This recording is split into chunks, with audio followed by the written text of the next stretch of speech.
welcome everyone. It's my pleasure to moderate this particular weekend's webinar on managing agility to executive education. This is part of IMD Ghaziabad's ongoing webinar series to continuously engage with the community. I think during these uncertain times, we need to look at new modes of continuing the engagement. So today's webinar, the topic for today's webinar is managing agility through executive education. And we hope that we have 4 eminent panelists on board. We hope the panelists would share their views with respect to the role of executive education in shaping up student careers. And I would like to welcome all 4 of the panelists on board. First, we have Professor Santanu Roy. Professor Roy is a faculty in the supply chain and logistics area at IMT Dubai, an alumnus of IIT Kharagpur. Sir has handled multiple roles in academics, including being the officiating Dean of Academic Administration at IMT Ghaziabad. Professor Roy is a veteran with almost 36 years of experience in technology administration, academics, and academic administration. So it's a pleasure to welcome you to this particular webinar, and we hope to hear from you. Thank you very much.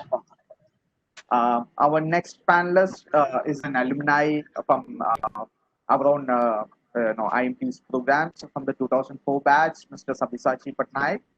Mr. Pattanaik is currently the Director for Regulatory Affairs and Market Development at Oracle Utilities. Over the course of his career, he has handled multiple leadership roles, and I think he would be an ideal person to speak on the role of how executive education can help in shaping the careers. So we hope to hear from you regarding your own experiences at IMT, and I think this is one of the advantages on having alums on board, that you get to hear regarding their own experience and things too. So welcome, sir, and we hope to hear your insights. Good morning, all, and thank you so much. Pleasure to be here. Yeah. Our third panelist is again one of our most popular faculty, Professor Sapna Popli. Ma'am is a faculty in the marketing department with services marketing as a forte. Professor Sapna has close to 25 years of work experience as a leader, trainer, academic administrator, and as a professor. One of our most experienced professors. Ma'am, welcome to this particular webinar, and we hope to hear from you regarding your experience of teaching in the executive program, and probably some anecdotes regarding some of the careers, some of the students who have attended the program, and how you have seen their careers shaping out. So welcome, ma'am. Thank you, Shawn. Thanks a lot. Happy to be here. Looking forward to our interactions today. And our last panelist is Mr. Sushil Tripathi. Mr. Tripathi is currently the head HR, garment and retail business at Siaram Silk Mills. He has been working in the HR domain for over 17 years, and he is also an alumnus of the IMT batch 2007-8 from the HR and marketing specialization. We also, again, like I said, one of the reasons why we like to hear from the alumni is you can hear from the horse's mouth in terms of what their experiences in the executive education program at IMT has been, and how it has helped them shape their own careers. So, welcome on board, sir, and Thank you. Please share your experiences regarding the program. So, without much ado, we will dive straight into the webinar. Before we start the webinar, before we hear from the panelists, I would like to set the agenda for this particular webinar. What we will follow this basic structure that initially all the 4 panelists will talk for 6 to 8 minutes regarding their own views on this particular topic. After their individual talk, we would have 15 minutes of discussion or so, depending upon how much time we have. And lastly, we will have the Q&A session. So in case you have any questions during the webinar, please type them in your chat box so that I can collate and put it forward to the panelists. I would request all of you to keep your devices in the mute mode during the webinar so that there are no disturbances while the panelists speak. And please ensure that all your questions are put in the chat. With that, I would pass on the baton to Dr. Roy. So, please. Thank you, everyone, and good morning again. When I was given this I had a phone call from Dr. Rashmi of IIT Ghaziabad. She's the head of running this PGDM executive program. So I was thinking of what to do, and then I realized, based on my experience of working with industries here, that there are two issues I thought I'll work on. Either I'll talk on omni-channel, which is the new thing in retail, and that's something that I've been working with industries here in Dubai. And the second is, of course, blockchain. Again, blockchain in trade, international trade. So because it will be has to be in something in line with my subject. So then I figured out that probably blockchain international trade will be a better idea to talk about today, in terms of people who are attending this. Just to give a glimpse of this, it's not a session on blockchain, but a glimpse of what blockchain impacts, how blockchain impacts international trade. So I'll just share my PowerPoint. 1 minute. This is the share content. This one. This one.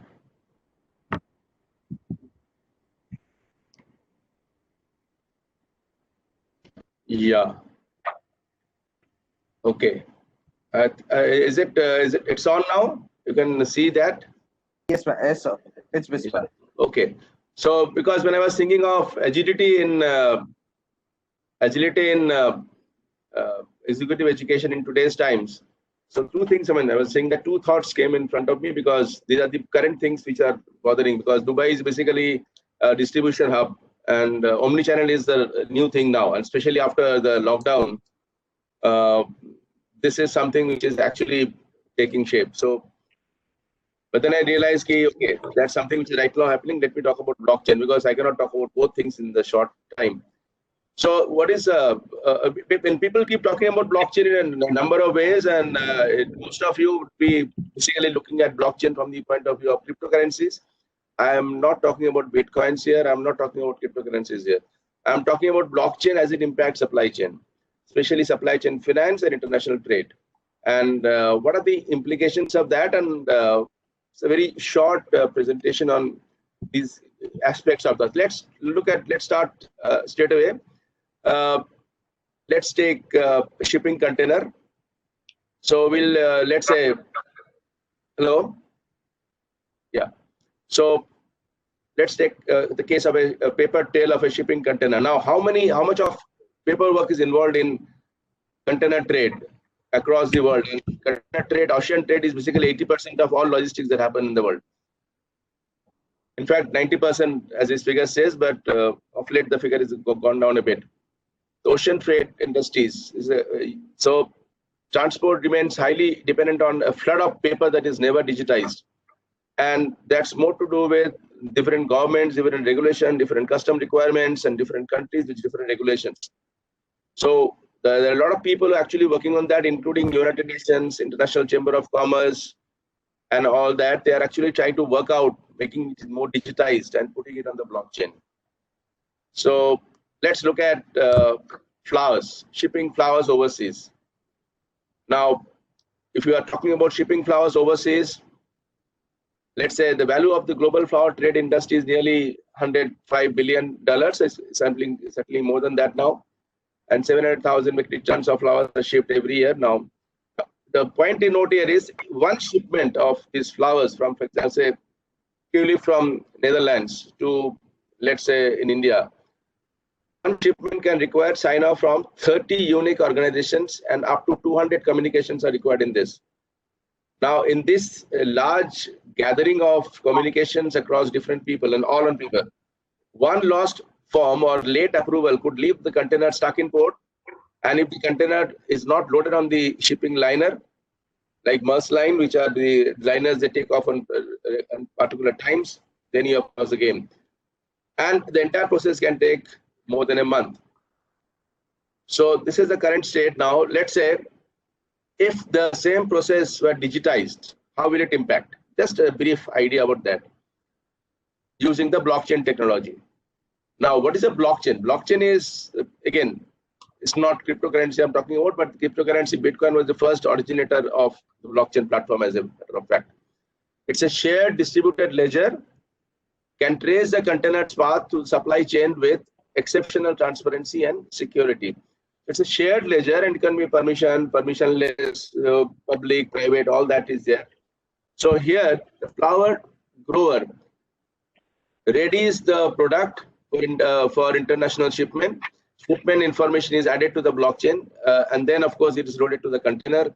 As a container, then it's loaded to the ship, so it's loaded to the ship, and at every stage, information is added to the blockchain. So as the container awaits, and then of course once it is loaded, it is again added. Then all parties here. So at end-to-end blockchain, every party, the moment the flower moves from one point to another point, it is added. The information is added to the blockchain. Now this is shared across everybody who is part of the chain. So you don't have to physically actually transfer papers. We know exactly what is going to happen and who is where is that thing. So you can trace out the movement of that very, very nicely. And this will actually, once you can do that, and there are some issues in that, of course, we'll talk about that a little bit. So once you do that, it simplifies the process. It makes it much more simpler and it much more faster. And the chance of people misusing that or creating some document which is not a true document is not there, because it is first of all trustless system. It basically means I don't want to trust anybody. So distributed ledger system is such that it is trustless. In normal systems, I have to trust a banker, I have to trust a courier service, I have to trust people. Here I don't have to trust nobody. So basically this is an idea of that. So in case it can actually take shape, it is going to be extremely good for international trade. So it helps enable unprecedented secure transparency across the global supply chain and increase the world GDP by about 5%, total trade volume by 15% without addition of any more manpower. Now, why this is so important? Let's look at the typical international trade documentation. There are different players involved, and there are each stage the number of documents required. So there is an exporter who is a shipper. Shipper is a person who wants to ship out something. Shipper doesn't necessarily mean a ship. Shipping is a general term used for any kind of transport. So exporter is a shipper. Then there are documents issued, sales and sales contract, trade terms, commercial invoice, packing list. Then we have exporter's bank in his own country. So he issues a letter of credit, which is called LC, and of course insurance policy. Then of course we have got export of customs, certificate of origin, because customs will not clear, customs value declaration, export licenses. Then you have a forwarder, freight forwarder, house bill of lading, house airway bill. Airway bill is when you're transporting through air. Delivery note, shipment status, that's a forwarder thing. Then export port, that's a port. Port declaration, manifest and shipment status. Then we have carrier. Once it is loaded on the carrier will give a bill of lading. Now the bill of lading is a guarantee that the goods are in the carrier now, and so it is through that process. Then of course shipment status, confirmation, arrival, and all that. Then you have import port. So it reaches the destination. Then there is a port declaration. Then there is an import customs at the point of destination where it is reaching. Then import bank. There's a importer's bank, so the bank which is connected to the importer, and letter of credit again, and of course purchase order. So there are so many. I mean, this is just a small glimpse, and actually when you see another slide where the number of documents required are humongous. Now, broadly speaking, just to make it simple to people, there are 4 categories of documents that are required for international trade. First, of course, the commercial transactions: exporter, importer, offer, purchase order. So I have a tulip salad in Holland, and I want to sell tulips in Mumbai. So I am the importer, and he is the exporter. So the connection between the two. So commercial transactions. Then you have trade financing. Trade financing is that nobody actually sends money across. It is through the banks, importer's bank and exporter's bank. So letter of credit, bill of exchange, and all that. Then you have transportation documents in terms of people who are actually moving the goods, the logistics players, freight forwarder, logistics players. So bill of lading, insurance policies, and all. And then of course official control measures, which means you have to cross countries, you have to cross nations, ministries, customs, sanitary and phytosanitary certificate that are required for agricultural produce. You have to certify fish, everything. So if it is a caught fish from England, then you have to actually certify it is actually a caught fish in England, and it is not caught fish or any other kind of fish. So all these are conformity certificates, certificate of origin. So there are four broad categories of documents are required in international trade. And this is the entire list of that. I don't have to go through this. Huge number of documents are required for international trade. Now the problem in this is that each and every stage The documents are passed from one stage to the other stage, and something goes wrong anywhere, and one document is missing, or it's not in place, or something is taking place, somebody is manipulating something, then the entire thing falls flat. So blockchain is one of the ways people are actually working out, and we'll talk about a few cases. So let's say how exactly it's done. I'll give you a very quick and just explain this in a nutshell. So normally in the traditional model, you have an importer and exporter. So sales contract and shipment will take place from there, but there are people involved, which are two independent entities, importers bank and exporters bank, and of course the letter of credit and the bill of lading and all that. So bill of lading is actually through the carrier, so it's not mentioned in this. Now this is how it flows in a traditional model. In blockchain model, what will happen is, in case it actually happens, importer and exporter, importers bank and exporters bank all will share a permission distributed ledger. This will be hashed and encrypted, so nobody can actually manipulate that, and it will be through a smart contract to automate payment. So once it is done, the smart contract makes sure that the payment is automatically done. You don't have to wait for somebody's approval to be done. So it's all part of the distributed ledger, which is immutable, which is trustless. So this is what is attempted to be done. I'm just talking about a very simple example of 4 people involved in this, but this could be involving many more kind of entities. So it is an enabler, which is actually going to, I mean, it's right now happening. Every year there are debates in UN and debates in WTOs and ICCs and all that, how to take it forward. Many of the countries are not ready for it. So process efficiency and cost savings, transaction speed and settlement, real-time end-to-end visibility, data provenance and security, because it cannot be manipulated, facilitator of trade financing, and simplification of compliance. Now there are issues involved in there. So what are the issues involved? It's not why it is not actually happening. Everybody knows it is so good. What are the problems here? So there's a global trade and blockchain platform, which is WTO and ICC, International Chamber of Commerce initiative. So they have established a multi-stakeholder dialogue to discuss the practical implications of blockchain for international trade. And they've identified 4 broad issues which are actually hampering this. Data sharing and privacy. People don't want to share data, because once it is in blockchain, your data is across the people who are part of the blockchain is known to everybody else. Interoperability and standardization. Now, different countries, different platforms. There are so many blockchain platforms. There is Corda, there is Everledger, there is IBM Hyperledger. There's so many. So you might have different entities maybe using different blockchain platforms. How to make these coordinate and talk to one another? How to standardize the documentation process? Because again, different countries have the different requirements and different documentation. So you have to make them one. Legal frameworks. Now, is a smart contract legally tenable? So normally in international trade and practice, even if you're going through a smart contract, you also have a normal contract. Now that's not really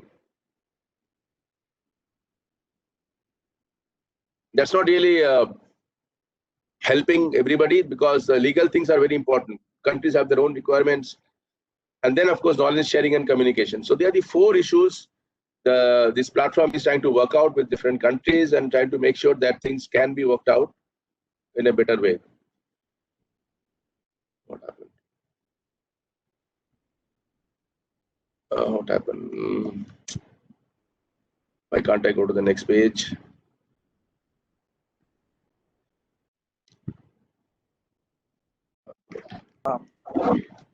Hello. Hello. Yeah, I just 1 minute.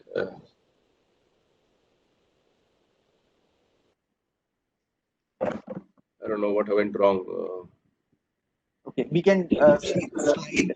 1 minute. I just probably I did something. Some notification came. I said yes. I think probably said no. I really don't know what went wrong. Oh, suddenly.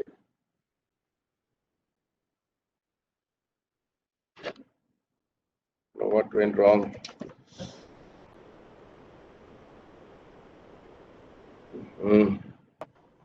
Sir, better stop presentation and restart presentation.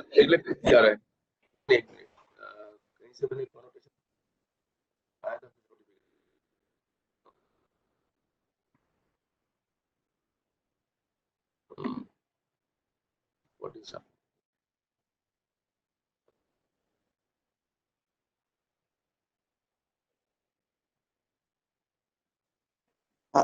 Ranjit, stop the presentation and restart. Maybe it works. We will probably I don't think for a Ghaziabad minute is for equal someone here. to set it up.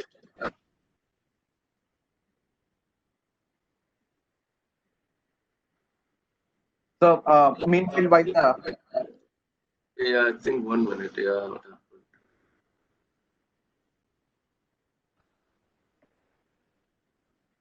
कुछ मैंने click कर दिया है.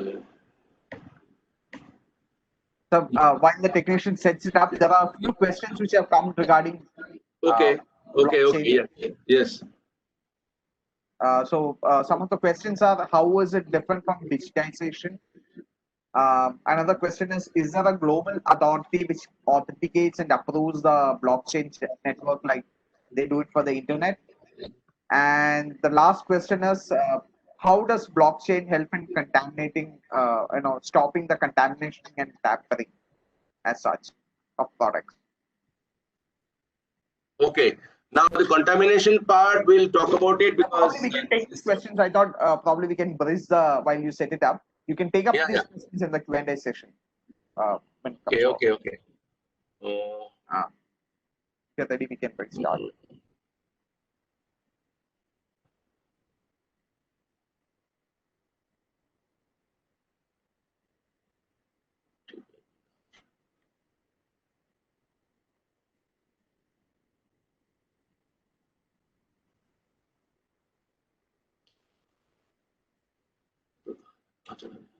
आ गया ये आ गया.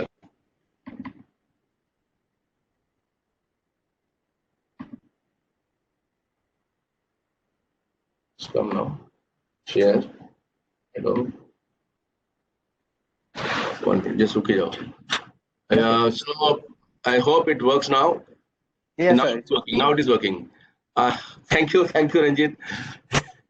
Okay, so yeah, so first of all, the last question was first of all the thing is like there are global trade and blockchain platform is only one platform I mentioned where people are trying to work out how things work. There are other platforms, FSCT, a United Nations body that is actually working on that. There are different players working on that. And because you have to get people from across the different nations to come on board and share it. Now, there was a last question which talks about how do you make sure that, say, for example, when was it first used? One of the first use of blockchain was to know that the diamond which you get from certain mines in Africa are actually the diamond from that particular mine. So there have been some cases where it is now termed a term called sustainable sourcing, which is now becoming very important because you have to make sure that the sourcing of a particular product is in line. So there have been few cases I've been just talking about. Let me just have a look at that. So some examples of that, I think that will clear out some of these issues. There are people who are working on that. A company called AgriDigital is using blockchain to help agricultural businesses solve supply chain inefficiencies and risk and track the provenance of the agricultural products they use. So this is a company that is actually doing that. There's another company called BlockVerify that helps firms fight counterfeiting in pharmaceuticals, luxury items, diamonds, and electronics. So BlockVerify actually became very important, famous for the diamond verification. There's a company called Everledger. Everledger enables companies to record and track the movement of diamonds from mine to store. Then there is a company called Provenance. Provenance is a UK-based startup and it specializes in blockchain and is working with a big chain called Co-op in UK. Also, Roy, sorry to interrupt. Since if you can wrap up, I have to cut it short very quickly. I know. I'm just because it got stuck. So just going to say, Provenance is working with the UK thing called Co-op that is actually from fresh products. So making sure that the products which are claimed from, like we get bananas from Philippines, is it actually from Philippines or not? And each point this data is recorded. Then there is a big chain called Carrefour, which is using blockchain technology to enhance traceability of its animal product. Then Provenance is also working with a fashion retailer called Martin Jalgard in London studio, enabling customers to check the authenticity of materials used. And in 2016, October, IBM and University of Beijing and all went around to find out whether the phytosanitary certificates issued by from plants are actually the actual plants they are getting it. And again, very quickly, Walmart has been doing it on pork and mango trials, and other companies which are taking over as Unilever, Nestle, Kroger, they're all partnering with IBM to explore how blockchain technology could be applied to their supply chains to improve the traceability of their product. So if somebody is claiming it is from that particular origin, how do you know it is actually from that origin? In 2018, Walmart and Nestle and all that joined a consortium called IBM Food Trust. So food is one item where this is actually taking shape, because people want to make sure that whatever they eat is actually from that place and all. There's a food trust platform, which is again on the blockchain platform, and it is Walmart is using this platform on a day-to-day basis to track products over 25 product lines. As of August 2018, Walmart has tracked over 4 million food packages over a period of approximately 1 year. And of course, there are other things like provenance, again, piloted a project on Indonesia, world's largest producer of tuna. Tuna is shipped all over the world from Indonesia. So how do you make sure that the fishermen catch tuna and it is on your table? It is actually from Indonesia and all. So there are different countries and working on that. Now, the point to note here is, just to bit of a caution, the last paragraph, the ethical and social claims via blockchain are only as good as the offline verification processes that guarantees that relevant ethical and social requirements have been met off-chain. Because what is online is immutable, it cannot be disturbed. But before that is the other part, which is so we have finished. I have finished my presentation, and we'll talk about some questions at the end. So thank you, Professor Shawn, for giving me this opportunity. I just wanted to share with the people the importance of blockchain in today's international trade, and just a bit of glimpse of that, and when different companies are working. So thank you very much. I'll now my 1 minute. Stop. Thank you, Dr. Roy. In fact, it was a really good example of how blockchain works. Probably we'll have a few questions from the participants regarding this. Yes. Since we are short of time, we'll move on to the. I took a time and then I got blocked in the way. Yes. It's absolutely fine, sir. I think we are all trying to figure out these kind of difficulties tend to come up, the technical one. I'd like to move on to the next panelist, Mr. Sabyasachi, if he can take over. Right. Thank you. I'm hope it's all clear. Yeah, perfectly fine. Thank you. Go ahead. Thank you. Right. Thank you, Professor Shawn. Good morning again to all. Professor Santanu, Professor Sapna, Sushil, and thank you, Mohit. I know you were there, and the whole batch of executive program and others who have joined. A very good morning. Well, thanks a lot for giving me the chance to kind of come here and speak about my mind and share my experience and insights about the course which I did 17 years ago. I mean, a little bit of correction, Shawn. I actually am a batch of 2002. So it's kind of 17 years now, which we have been like 2004, which I did, and I'm being privileged with this esteemed panelist. I hope I would bring some value and perspective to my kind of to the current batch with today's discussion. While Dr. Roy has very aptly talked about the agility and what the new technology, what I'm going to talk about is more on the experience which I did, like before what I was before doing this particular courses, and how the course, executive MBA course, helped in my career, in my professional career, and as an individual also, not only in the professional but as an individual. So look, when I wanted to kind of let you know a few things. To be very direct, this course had been an extreme game changer and leapfrogged my career. I mean, that's without goes saying. I mean, I'll be very honest. So, but it is, and I had been always in the view of quality over quantity. So I'll try to explain when I say this. So generally, like what happens is these kind of courses, when it is meant for some working official, executives, where they have spent 5 years. Now it is the basic is 5 years. When we were, carrying on, it was 3.5 years or 3 years, I believe. I had already 6.5 years of experience by then, and kind of, and then as an kind of person, a basic mentality, we try to weigh. It's like when we try to weigh, we try to weigh in the quantity, in terms of the remuneration, in terms of the package. I mean, and that's what I can say, that when I was going ahead with this course, this is what was like, one of the major thing in my mind. But what we actually neglect or oversee is the knowledge which we are bringing to the table, to the corporate, to the organizations, and to ourselves. Like, that is which we miss to kind of weigh gauge, and that is very unfortunate. Like, while we do this kind of weighing business, and we are more onto the quantity what we would be. And maybe sometimes, like, if you ask me, if I would have continued the way I was, which I was like, I was working with Jindal Steel and Power. It was a pure blue collar job where I was working in the power plant, maintenance, operations, projects, and I don't know. I mean, maybe I would have been in the same level in the power plant somewhere. But the in-depth knowledge which the executive education or any of those post-graduation education brings into, which we all unfortunately doesn't count, is kind of immense.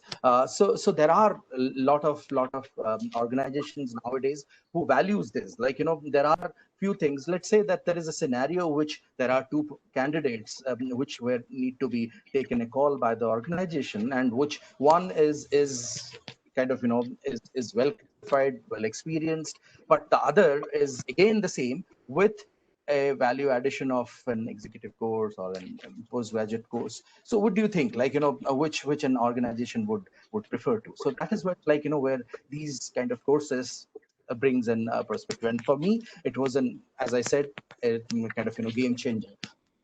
So what's like, in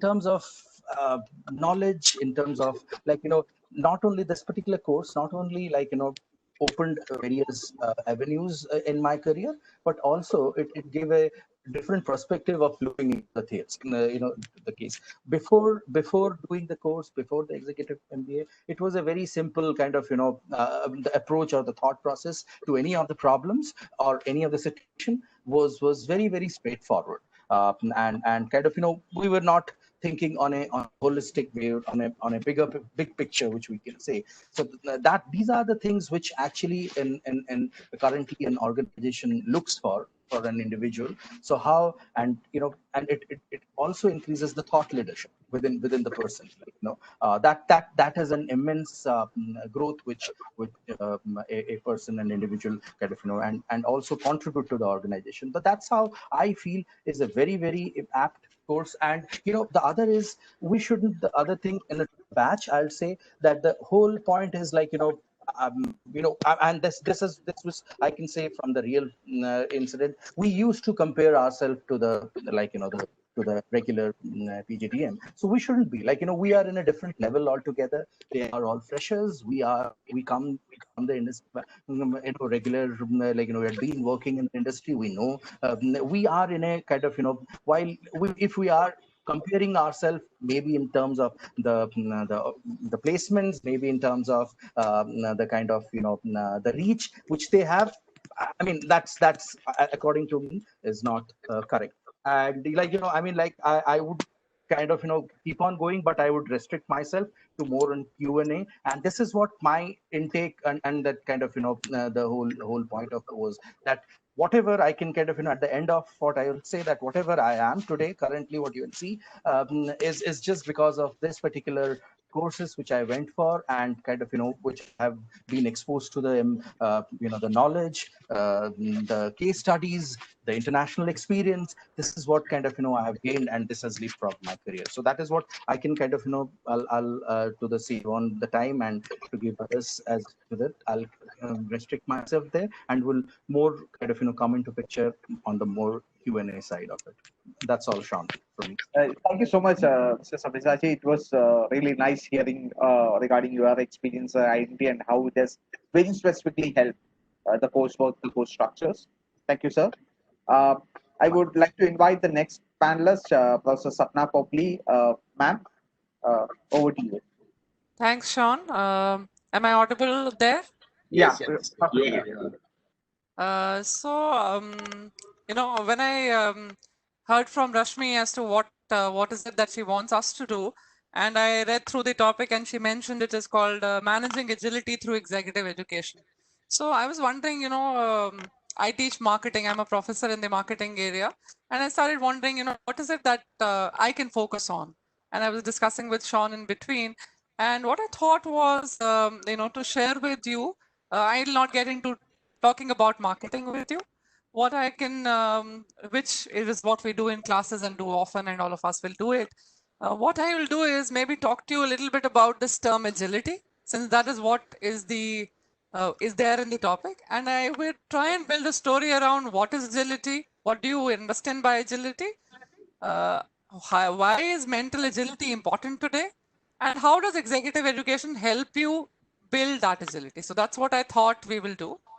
And before I begin, I want to just run a video for you. It's a short, I think, less than 2 minutes video. What I would like the participants to do is watch the video carefully, note down your observations, and then put it up in chat after you've seen the video. And we'll start the conversation from there on this, on this agility and agility. Why is it important for managers, and what can executive education help you with? Is that okay with everyone? Yes, ma'am. So I'll try uploading the video. Let's hope that runs.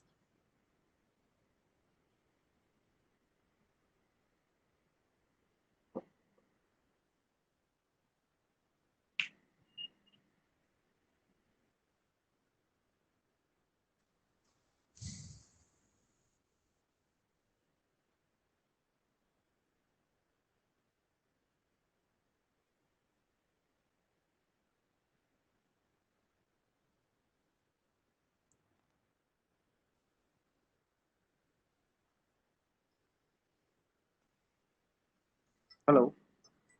Yeah, I can. Can you see the video now? I'll just put it on slideshow and run it. Yes.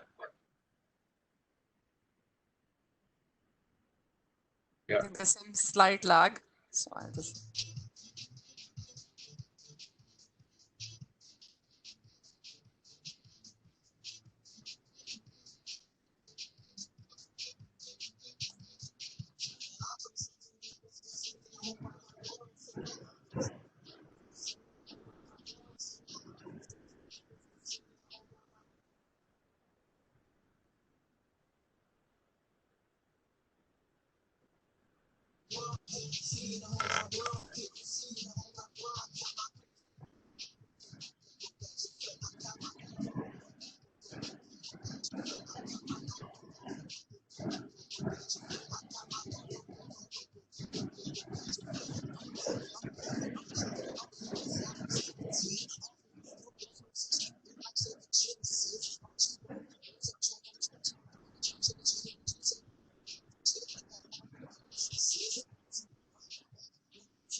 Okay, so yes.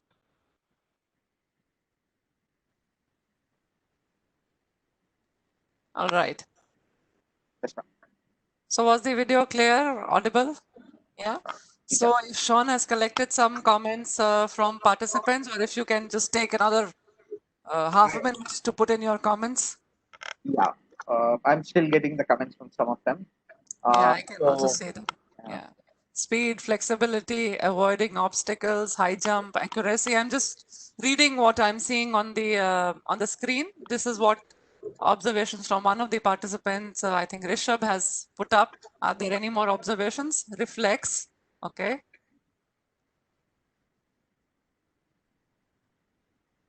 Changing as per market demands and opportunities, agility, responsive to quick change in direction. I think that's a good one. And also we had something on changing as per market demands, reflex, reacting to stimulus. I think I'll stop here and thank you, Ganesh, for saying that. While looking at this video, what it is basically trying to say here is that we took agility from a sports perspective, and that's one place that you hear agility very often.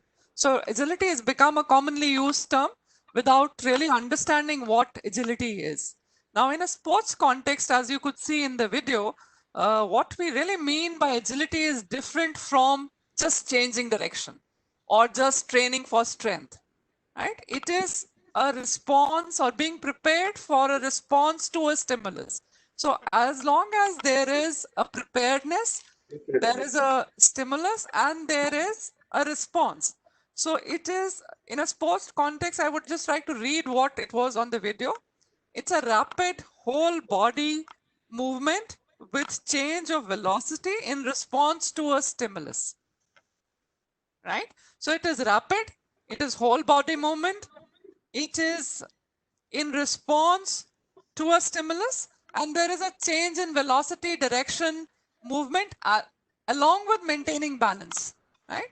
All of that put together is agility. So agility is much larger. And what it also told you, there were a few things on that quick, chart kind of thing that you saw. And what it was saying was that there, besides the physical aspects, even in sports, besides the physical aspects, there are huge cognitive aspects. So the mental ability, thinking ability, how do you prepare yourself for that? That also has a huge space in dealing with agility, even if it is just for sports. So in that, we had cognitive, decision making, anticipation, and pattern recognition.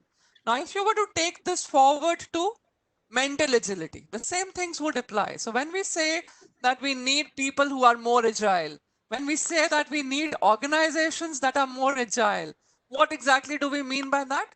We mean that we need people who have the ability or have flexibility, adaptability, and the capability to respond to change, be able to figure out what the response will be like in different contexts. And what better time than today to think of agility? So none of us were prepared for something like COVID to impact us the way it has impacted. And the organizations that have been more agile were quick to take it up, were quick to get on their feet despite constraints. Similarly, people, when you look at people, how they are responding to this pandemic, you would observe changes. You would observe that, which are the people who are dealing with it better. Of course, we're not getting into the economic kind of people. That itself is a huge variable. But if you were to look at people with same economic capability or same economic context, organizations that have same markets, products, and are, let's say, same on market capitalization, their responses are different. People are also responding differently. So when we look at managers and leadership, agility becomes one of the critical attributes, especially in changing circumstances. So agility has an underlying thing that it is to deal with response, to deal with the stimulus. Now, if the stimulus is so uncertain, therefore the importance of it becomes even more. And so I come to the last part, which is, so once we've looked at agility, what it really means, of course we can spend 2 days on trying to understand and build agility. but just to kind of keep it to the time frames that we have. So having understood what agility is, why is it important for organizations and people? Let me come to the third part, which is how an executive education helps you build on agility. So to say that, if you look at, what Mr. Sabyasachi was saying before, that when you enroll for a program after having some experience, let's say 5 years of experience, which is minimum for any executive education program, what it does to you is helps you relate to the situations that you have faced and build your knowledge, skills, attitude, capabilities around those to be a better performer, to be more agile, to be more prepared to perform. So the curriculum is designed in a manner for any executive program, and one can focus on the IMT program, and you can go onto the website and look at it, is that it focuses on building all the 3 components, the knowledge, skills, and attitudes, but the focus is more on helping you as an individual. So there is agility has to do with personal attributes also. So you will have something which helps you understand yourself better, your ability to deal your current situation. Understand about yourself. What is your current ability to deal with people? What is your current competence to deal with situations like these or other uncertain situations? What are your decision-making capabilities? Having assessed that, then we build on some of those capabilities by integrating everything into a well-designed program. And what it does in addition to having a program like that, that builds on your capability and leads it towards a career that you are looking forward to. So, as graduates, when you enroll on to work, for the first 5 or 6 years, you are more in a function, in a technical function or technical skills take a higher importance. And as you move up the ladder, your people skills and conceptual skills will be needed much more. Those abilities take, they become they are more prioritized for organization. They will lead you further. So besides the curriculum content design, the interactions with your peers. So if you were interacting with somebody who didn't have experience, the input. So, in management, we say that learning is not from one side. It's not teacher and student. It's not teacher and participant. It is as much peer learning that happens. So in an experience group, that is huge. And that is what helps you build some of these things while dealing with conflict, while dealing with situations, while dealing with different kinds of circumstances, whether it is for your own learning. For example, all of us are now adapting to teaching or learning through this mode. So some will be better, some will be not so good, some will take more time to do that. But as individuals, all of these things become important. And I think that's where I want to leave the session and hand it over to Shawn for the next alum to speak. I'll be happy to take any questions post we have closed. Okay, thank you. Thanks so much, ma'am. Sapna ma'am. I think that was very to the point. Focusing on the different dimensions of agility and putting it forward how IMT helps the alumni actually be agile. With that, I will move on. Thank you, ma'am. And with that, I will move on to the next panelist, Mr. Sushil Tripathi. Sir, I leave the floor open to you. Thank you, Shawn. So, speaking at the last or in the last is very challenging because a lot of things are already discussed. So what I will do, I will try to limit myself with the pragmatic or practical aspect of theme and how was my experience and in which ways actually executive education is helping me in shaping my career. So basically we'll take cues from Sabyasachi and we'll put it in different ways. So I, that congratulate everyone by recognizing that you all are agile.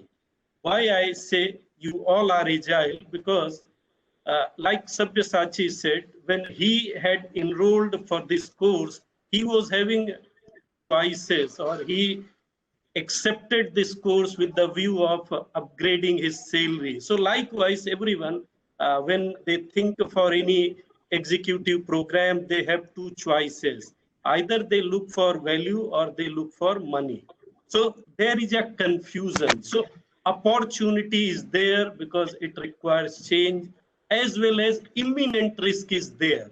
Risk in the sense you lose your job, you put up lot of things at stake, work-life balance, then your salary for a year. And if I look current scenario, so future is again at a stage. So risk is there. So what I feel agility, that helps us in taking the right decision by minimizing the risk involved in any decision making, by anticipating which kind of changes where or how he or she should opt for those choices. So with that background, so I consider we all IMTNs are already agile. So now what is important and how this executive education is going to help you to shape up your career.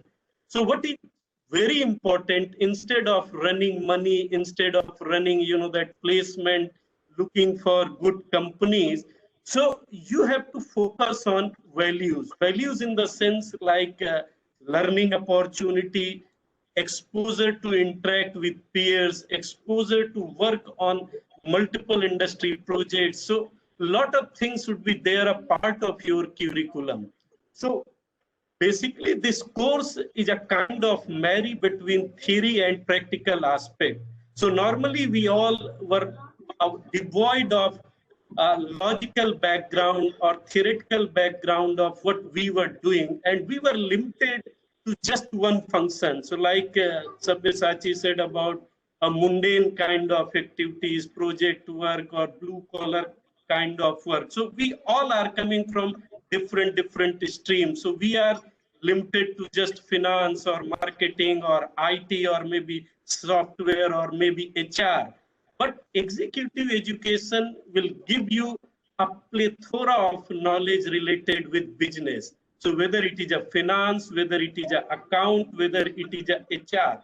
So what benefits you get or you are going to get in this 12-month or 15-month of course, you actually become a manager, you actually become a business manager, you actually become an entrepreneur. Why I say this? Because entire value chain of business, you start understanding, you start relating. If suppose some issues, real-time life issues comes in front of you, what are the possible options? What are the opportunities with the help of you, with the help of those tools, management ideas, theories, you are going to tackle these challenges. So paradigm shift happens. I say paradigm. Why paradigm? So 360 degrees. So complete change in your thought process starts happening.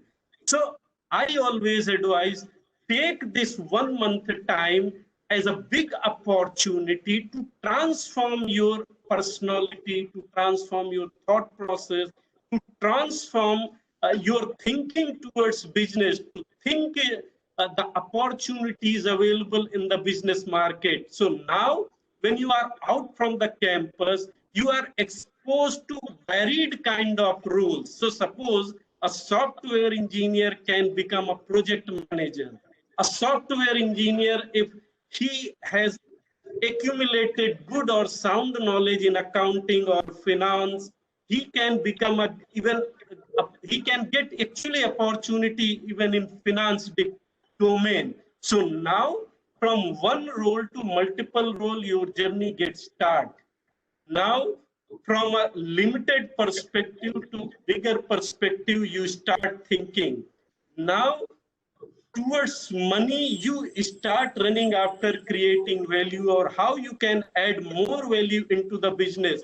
So your entire, like he rightly said, game changer. So this 1 month career is going, or this 1 month time period is going to be a big investment in your life, provided you really grab the opportunity in terms of like great professors are there who are coming from the industry background. Might be they were doing 10 or 15 years back in the industry, but they are regularly updated on lot of industries, lot of areas, lot of projects they are doing. So like Professor Roy discussed about, Dr. Sapna discussed. So with the help of these cumulative knowledge, you can actually enhance your knowledge bank.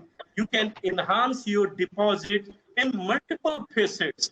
So what I feel is executive education really, that made me, I would say, from fakir to a big king. Bigger king in the sense, not in job, not in placement, not in maybe company, but in the long run, I have started once I was out from the IMT. Sorry. So a disturbance is there, probably. Am I audible? I request all the participants to please keep Mute yourself themselves. on mute. Yeah, please. Professor Shawn, am I audible? Yeah, you are clear, Yeah. sir. Please go ahead. Okay. So it is a connecting point between, that rightly said knowledge, skill, capability, attitude, between from this point to journey of corporate life. So this 1 month, this 1 year time framework is a connecting point. It is a bridge which is going to, that give different kind of valuable experience, exposure, analytical insights, analysis, as well as synthesis with the help of case studies. You get exposure to real-time challenges. So once you are out from the campus, you start adding value in every aspect of the business. So in the process, what happens, management start taking you as a valuable resources, which is very important for getting recognition, promotion, higher salary, increment. So this 1 month or executive education is a great leap, is a great jump in your career, provided it is taken in the right spirit. I always tell, don't run after money. You have to create excellence. You have to run after value. You have to run after excellence, so that this, I would say, this great deposit start adding value in your life, and you are rightly placed to your dream career. You get right shift from X level to different Y level. So now from managerial level to leadership potential, leadership level, your journey is ensured. So that's how I take this executive education. And managing agility, I have already discussed. You all people are already, that come from agility mindset to choose this career. So now you have to give your full time, your full energy with dedicated focus, commitment to whatever is read, whatever is offered in the plate there, in terms of whether it is analytical tools, data science, research methodology, regression, factor analysis, knowledge of banking, knowledge of finance, or knowledge of balance sheet. So now you people are going to become a business manager. That's how I feel. Yes, Professor. Thank you. Okay. Thank you so much, sir. That was a really insightful, the way you have taken the concepts which were defined by Professor Sapna, in terms of what agility means, and then talking about how exactly it's applicable in the career. So I think we are almost at the end of our scheduled time, but I request everyone to be, probably we will take another 10 minutes to discuss regarding some of these aspects raised by the panelists, and probably we'll take the Q&A questions also together with this. So some of the questions which have come up as one important aspect which Sapna ma'am had mentioned regarding agility. If the other panelists can also weigh in on what exactly agility means once you're passed out from the program, and how it would impact the career. So if Professor Roy and yeah, I can cite an instance. I mean, thinking of that, I remember way back when I was part of Ghaziabad in 2008, PGDM executive batch student, and after he did graduate from our program, he joined Dr. Reddy's laboratory in Hyderabad. Now, since I was a supply chain faculty, and then of course he was asked to work on supplier selection process at Dr. Reddy's. since you have now done this, why don't you do that? And of course, then it was then of course he involved me as well because we were part of the team. So IMT got involved with Dr. Reddy's lab for the first time, and we actually helped the company to select some of these or deselect some of the suppliers who were causing trouble to them. And that is also not easy sometimes. You know that some of the suppliers are with you for 10 to 20 years, 10 years, and they're taking you for granted. So how do you evaluate that? What are the metallurgies of that? What are the metrics of that? So I think he was the same company earlier when he took 1 year this thing, I think Lien or whatever from Dr. Reddy's. He came back, and when he went back, he talks that now I can talk about this, and the company got really interested. So agility means after the course he actually knew how to apply those things he had done earlier back in his job, and of course in a different frame. And I think that's very important. So what executive education does is, like, I love teaching in these programs, and the main thing is, like, you're all experienced people, and I have had, like, I started teaching in 2005 after 22 years of non-teaching. So when you are a faculty by choice, background in mind. So I closely connect with industries all the time. So you know what is happening outside, and executive people are actually in the industry, and then they're coming to learn something. So I think it is going to have a value addition, and they know their priorities. They can set their own priorities, right? Okay, I've learned this, but now I've done. For example, I've seen people who have. He was mentioning, the last panelist was mentioning about people going for finance. There are some people who are brilliant in finance, but they never got an opportunity earlier after their engineering education. And now, doing this course, they learned some financial methods and all, and then they went ahead with a different track altogether. So those opportunities are only available if you are going through this course. Otherwise, the companies will not allow you to move ahead in a different track altogether. I think so that's basically, again, agility. That's like, you become more adaptable to situations. You can react faster. You know what is good and what is not so good for you. I think that's my point. Yeah. Thank you, Professor Roy. Mr. Sabyasachi, are there any points you would like to add on with regards to agility? Mr. Sabyasachi? Yeah, sorry, I was on mute, so I'm sorry. So yeah, I was keeping on talking. So thank you, Professor Shawn. So what I was saying, that yes, adding to what I have said, and adding to the rest of the list, what I'll say that, like, when we go for such courses, we have certain kind of certain expectations from this. So similarly, we need to understand that when the organization comes to us, for recruitment, for selection, so they have also certain kind of, you can say, an expectation from the candidate, and the expectation grows more when, if it is an executive candidate who had already in the industry for a couple of years. So the agility plays the differentiating factor, I would say. And regular course is we had always, like, we realized, and I feel is like, the regular clothes are like clay, the wet clay, which you can kind of, the company or they can be molded in a certain manner, which is like, which they want to.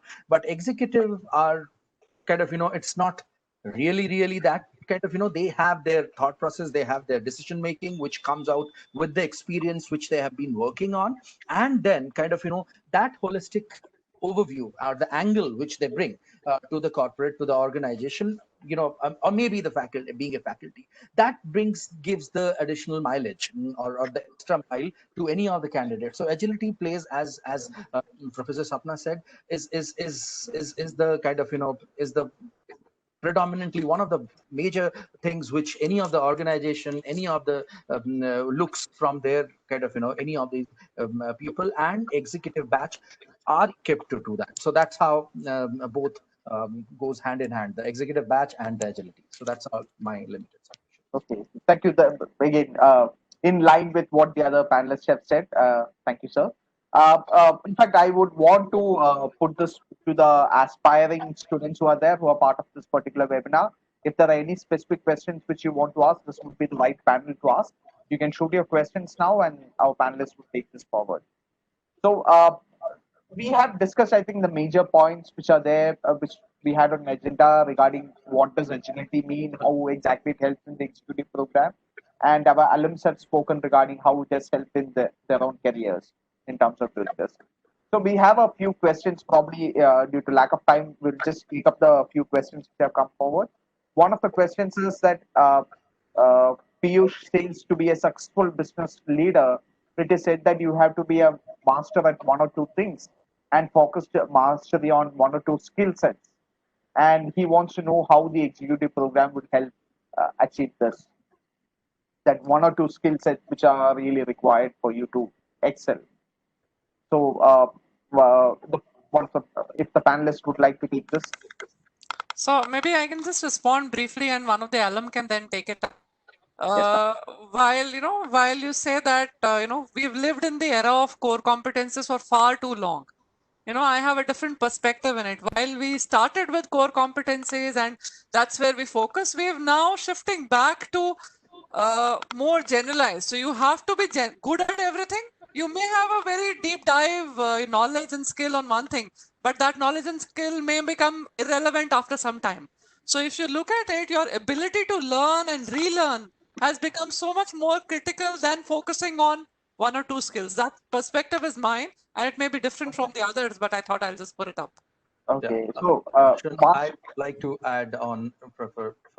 Yeah, I totally agree with Professor Sapna on this, and I believe, like after being there in the industry for 22 years or a little more, that yes, it's good to be master of one or two, but it is the corporate needs jack of all trades. I mean, like they want you to be multitasking. The same time, one person, if he's there in sales, he can't be kind of aloof himself from the numbers, from the finance, how the balance sheet looks like, what would be the revenue like, what would be the margin like. So it's kind of while yes, the question is relevant that if it has to be one or two, as Professor Sapna said, yes, you need to expertise, and then you need to know the whole kind of ecosystem. And the other which is kind of here also again the agility plays a vital role. How with the with the development or the upgradation of this ecosystem, how do you want to, how agile you are, how adaptable you are to the new scenario, to the new situation. So that's one I thought. Professor Roy, would you like to add on to this? What are your viewpoints on jack of all trades and master of none? Is a theme of the hour. Yeah, actually, there was Shawn. There was one or two questions on the blockchain part of it. Yes, so we'll come back to this. And similarly, this the one or two particular traits and all. I agree with Sabyasachi. Actually, what is important in actual when you are going up the ladder, when you are going up the ladder, like for example, I know about supply chain managers who are also marketing managers. In most of the companies at senior level, they merge together. You can't be a supply chain guy without knowing how it sells in your market. I mean, how you design your marketing strategies. Similarly, so this is very important that at an executive level, you have a background in particular engineering programs or other programs. Then you have a background of 5 years plus in a particular trade. And then you are coming, and then you probably have so it is not one or two, maybe you'll have multiple set of additives with you, and then the companies will be better off with that kind of background. So I think that actually adds value to you. Shawn, what I feel, probably this question is asked in the background of this current pandemic. So yes, basically what this Corona has done, again, it has or it is trying to change the business scenario. Instead of, that looking for more generalist, it is creating emphasize or it is creating pressure to cultivate which now people call gig economy or freelance workmen or consultants in particular domain. So question, if taken from that background, so if suppose you are a subject matter expert, so suppose a professor is from marketing or from supply chain, so definitely it guarantees job, it guarantees security in times of this kind of unpredictable insecurity or fear. So it is always great and advisable to become subject matter expert on one or two particular skill. Then when you are in the system, you start adding more and more about business value chain. So you become a holistic in the sense you start taking any particular business a concern or a specific issue from holistic mindset, from business perspective. then you will be in a better position to add value. Because see, suppose design team is there, like in construction team, like I was in Moser Bear, so there were technical head.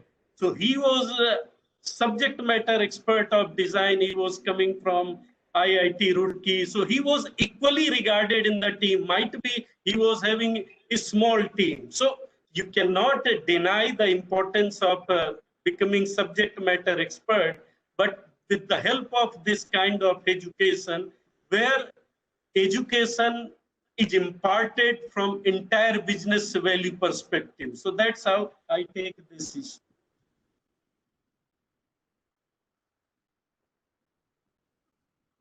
Can I just add? Yeah. Yes, so I agree with what Mr. Tripathi just shared. I think what executive education does is it tries and integrates everything. So when you come to the program after having worked for 5 or 7 years, you've already mastered one area or 2 areas maybe. So maybe you're an expert accountant, or you're an expert in pipelines, or expert in supply chain. You're already done that. And now you get into a business function where you are able to understand business more holistically, or an entrepreneur's, entrepreneurial venture more holistically. That's the objective. So your ability should be, when you join, the objective should be, when you're enrolling for an executive program, to build yourself as a business person rather than to build yourself as a marketing expert. So if you go with that mindset, you already come in with a marketing or a sales expertise, and now you're developing the business expertise. That kind of makes it more holistic. Hello. Yeah. Hello. Hello. Can I ask one question? Somebody is Shawn. Is somebody there? Yeah. Somebody asking some question maybe. Maybe I think the question can be put on a chart. That will be useful for everybody to see. Hello, ma'am. I'm back. I was disconnected for a while, so I think I lost out on the discussion. Yeah, there are a few questions. So we will take up the ones which are specifically related to this particular discussion. But there is a question from Maheshwar regarding that do you agree that it's the Japanese ethics of working which are more flexible and stressful for humans, but the Indian way is more wholesome as seen in the COVID era? Would any of the panelists like to pick this up? Okay. Sabyasachi, you'd like, or can I? No, please go ahead. Yeah, please go ahead. Yeah. The basic difference between Indian and Japanese management system is Japanese focus on group. They focus on collective ownership. But Indian ethos and value system covers holistic approach. It offers an opportunity to work on individual basis as well as to look entire universe as a family. So that is the reason we call Vasudhaiva Kutumbakam. Sarve bhavantu sukhina, sarve santu niramaya. So Indian ethical system or value system is more generous, more covering, and probably that is the reason, if you refer in recent past, Japanese manufacturing, whether it is Toyota, whether it is Maruti Suzuki, people have started complaining against management practices, and a strong union culture has started emerging there. So basically, we need to be holistic. So individual aspirations should be in line with the overall objective of the company, or maybe team or economy, or that's how I should look at. Okay. Thank you so much, Sushil sir, for taking this. So we'll take up the last questions. There were some initial questions regarding blockchain, specifically for you, Dr. Roy. The questions are, one is, how is blockchain different from the digitization? And second one is there a global authority for authenticating and approving, just like we have for the internet, how you manage the World Wide Web? Okay, so it is of course part of the digital movement anyway, because blockchain has to be on the ledger. Everything is on platforms and all that. Different companies have developed different platforms. So it is entirely digital. So there is no difference between blockchain and digital, but it's not just digital, it's much more than that. So it is like getting different players on board together in a chain, and so that there is no trust. It's basically called trustless, which is a normal digital platform, for example, I send money, even now, the normal way. I send through Swift. Swift is a platform through which I send money. Now that is a trust, which basically means I transfer my money to some bank and then the bank transfer to something else through an exchange and all that. It is done digitally, but it is still a trust. It requires a kind of a trust, and somebody manipulates somewhere in the middle, things go wrong. What blockchain tries to do is trust less. You don't have to trust nobody. Actually, it's all put on the distributed ledgers. If you are part of that ledger and you are part of the system, then everybody knows what is exactly happening. So even if you do something, everybody else will come to know that you have done that. So that's basically, it's digital, all right, but much more than that.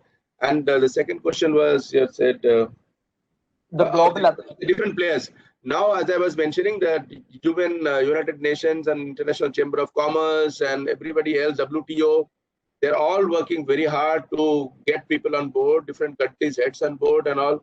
The most of the difficulty is coming because every country has its own custom rules. Now, once you have a platform which is common across all, you got to at least, for certain kind of products, there should be standardization required. Interoperability and standardization. Interoperability means different organizations have different platforms. How do you put together? And standardization is the norm should be similar. So they're working on that. Still halfway done, except in the cases where they have agreed on the food trust platforms. Food trust platforms, the most emerging ones, people have succeeded because suppose you say that this is a particular grain like basmati rice from Bengal. Now, how are you making sure that this is actually a basmati rice from Bengal and not from Odisha? So that kind of a stuff is actually getting, because people are buying and paying that price because they want to make sure that what they're buying as a food is actually what they're getting. So that is where it has got more friction now. Pharmaceuticals, yes.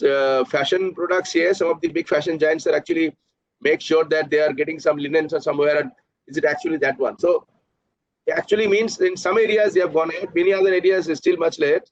International trade, by and large, is not part of it yet. There are a huge amount of commercial transactions, invoices, and all that. That's what I was mentioning earlier. So there is a movement which is going on, and I hope someday and very near future it comes alive. So the potential now, it's work in progress. It is not that it is something which is already done. Okay. Thank you, Can I Dr. ask Hall. some basic question? One small question, basic question. Hello? Can I Yes.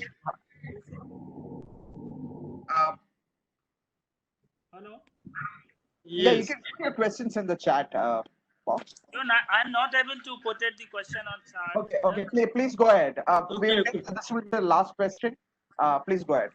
See, my question that if I'm working in some technical part or some other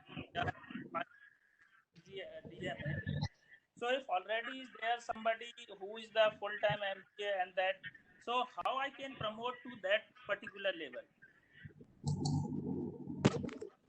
What is the question? We didn't get the question correctly. Yeah. What is the question exactly? See, my question that if I'm working some technical role or some other area, and I have done this MBA program, already somebody is working some higher level and who is the full-time MBA or something, then how I can supposed to promote in that area?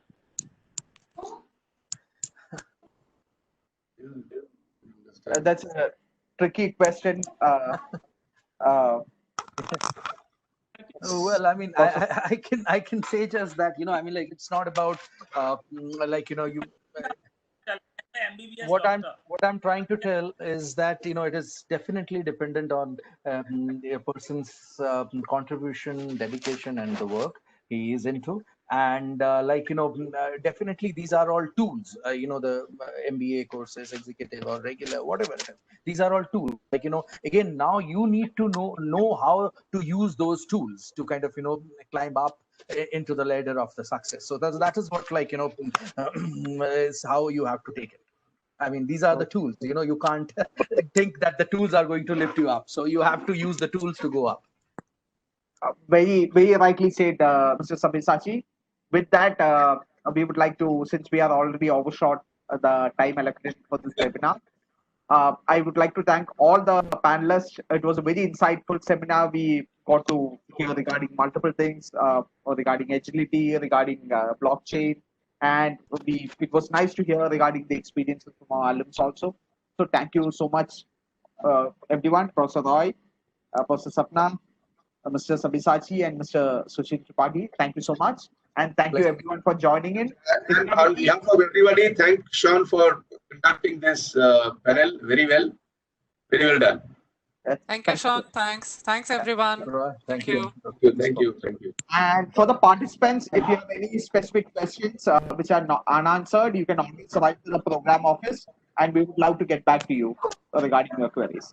I think that's it. Yes. Professor Shawn, I will conclude with one simple song. When first time Mohit, that called me for this webinar, I immediately reminded one song. So I was thinking to, share that one line with everyone, because it is a message also. So that line start with, बहुत देर से दर पे आंखें लगी थी, हुजूर आते आते बहुत देर कर दी.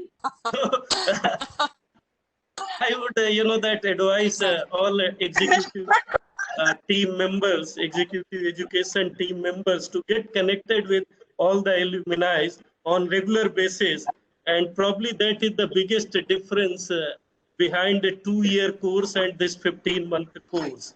So that needs to be, that taken care of, because with the help of that in the industry, we people would be able to compare a 2-year and 15-month course. So with this advice, thank you again for giving this wonderful opportunity. Thank you so much, sir. Yeah. Thank you and all the best. Thank you and all the best to the batch. Thank you. Bye-bye. Thank you, everyone. That's it. To connect. Bye-bye. Yeah. Thanks. Bye.